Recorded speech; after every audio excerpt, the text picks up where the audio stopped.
was a school student growing up in Madras, sports day was something that I really looked forward to. It was a one day when we got a day off from school.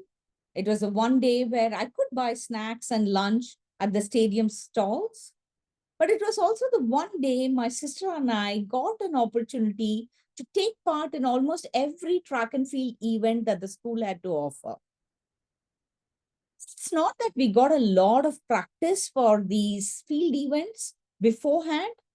Most of the focus before the sports day was on the house march past.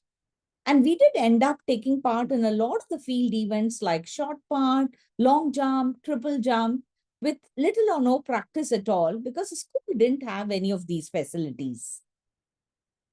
This is the reason why this particular incident I'm going to narrate really connects with me. Welcome back to my Thursday video series where I share examples for you to use at work to make your messaging sticky. Olympics is in the air, so this week's episode had to be an Olympic special. Jackie Joyner-Kersee grew up poor in East St. Louis, Illinois in the 1960s. Her mom and dad were 14 to 16 years old when they had an elder brother, and then Jackie was born, and then Jackie had two younger siblings. Her dad went about doing athletics at school, but nobody at school knew that he had a family or why he missed practice so much. Jackie's grandmom would get their social security check every month, and that would help them get the groceries for the month, and they would try to make it last. But sometimes they went without heat or running water or enough food to eat. Jackie had asthma while growing up, but she still excelled in sports.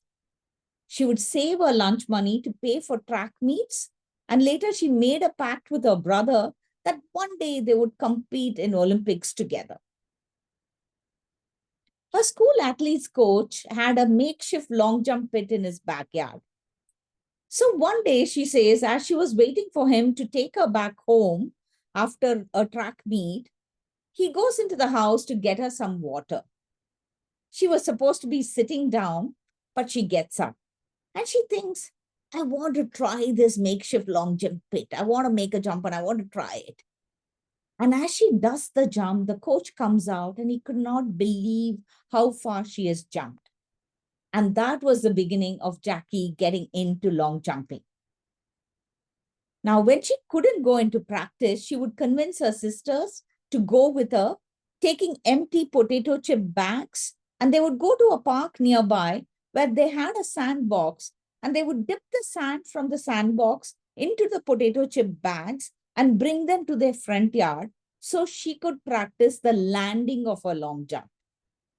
They could never get enough sand, but it was just about enough for her to practice her landing and not let her mother know that they had left the house.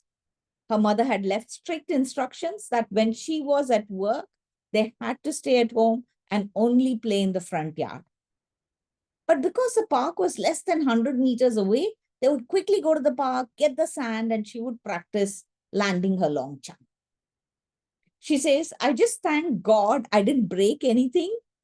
We just had a lot of love in our home. We didn't realize what we didn't have. We were always told to focus on what we had, and that's the same attitude I have in my life today. I focus on the things I can control and not worry about the things I can't. Today, Jackie Joyner-Kersee is a retired track and field athlete, ranked among the all-time greats in heptathlon and as well as long jump. She won 3 gold, 1 silver, and 2 bronze Olympic medals in those events at 4 different Olympic Games. And some of the records that she has set haven't been broken to date. What a powerful story. Now, where at work can you use this example?